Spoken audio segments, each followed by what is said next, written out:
Yeah. What in the world Well, is this weather? Not quite done with it yet. We're about 95% through with winter snow climatologically, but there's still another 5 to 6% hanging on, and I think we may get that this weekend in spots. Not everybody. Okay.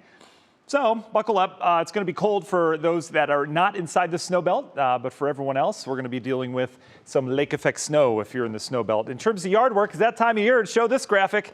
2 big thumbs downs this week. It's just too cold. It really is. Sunday, we're going to get some sunshine in the afternoon, so I guess you could get outside, but you've got to fix your bracket, let's be honest. All right, we've got temperatures right now in the 30s. This is manageable. We have a little wind on top of that. It's been gusty today. Right now, sustained anywhere between about 15 and 20. So we have had gusts over 23, 22, 24 at times. The wind will start to ease a little bit tonight into tomorrow morning, and then it'll ramp back up as we get the secondary front end. You can see it here. We've got the cold air, but it gets real cold as you get up towards Chicago, just north of town, up towards Kenosha, Wisconsin, seeing some cold air. And look at the wind chill values right now at this hour. I mean, we're talking mid to late March around here. We've got wind chill values that look more like January. That is that secondary front. You can kind of pick it up on radar here, seeing these snow returns starting to pop up near the Quad Cities area. This will eventually collect what looks to be a line of some snow tomorrow morning. It should come quick or come through pretty quickly tomorrow morning, but we could get a quick burst of snow as that front approaches. You can see the cold air already kicking off lake effect in Michigan.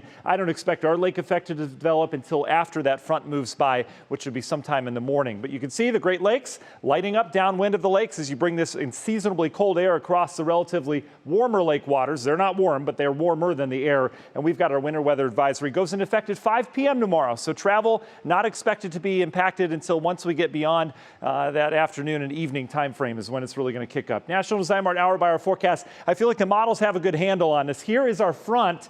We're talking 9, 10, 11 o'clock in the morning, moving from west to east. It'll be a band of snow. You'll see it on radar. May not be all together. The HER model, which is our high-res model that we look at, has a nice defined band of a snow squall moving through tomorrow morning. Again, once that moves through, temperatures are going to even fall back a little bit. It'll turn gusty and colder. We go from near 30 to start back into the low 20s in the afternoon, and then we'll go quiet. It'll just be quiet and cold. Lake effect snow will then develop as we get into the 6, 7, 8 o'clock hour, likely focused on the Cuyahoga, Geauga, Lake and Ashtabula County area. We'll have to watch how this band waffles. If it can sit over an area for a while, we can get some decent accumulations. All indication is it's going to kind of waffle back and forth and eventually push down towards the south Sunday morning.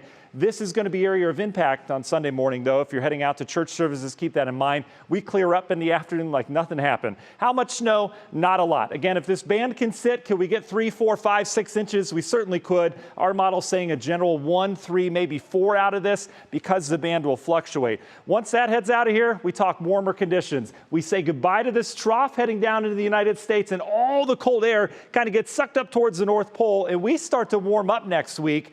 And we're going to go dry Monday, Tuesday, Wednesday once we get that system out of here. Look at this high pressure that takes shape across the country. We eventually bring in a rainy system later next week. This will set up with some heavy rain perhaps on Thursday with a warm front. We get warm after that, bring in some storms on Friday. Hello, spring. And then we'll get a little bit cooler next weekend. But putting some numbers on it, your Union Home Mortgage 10-day forecast.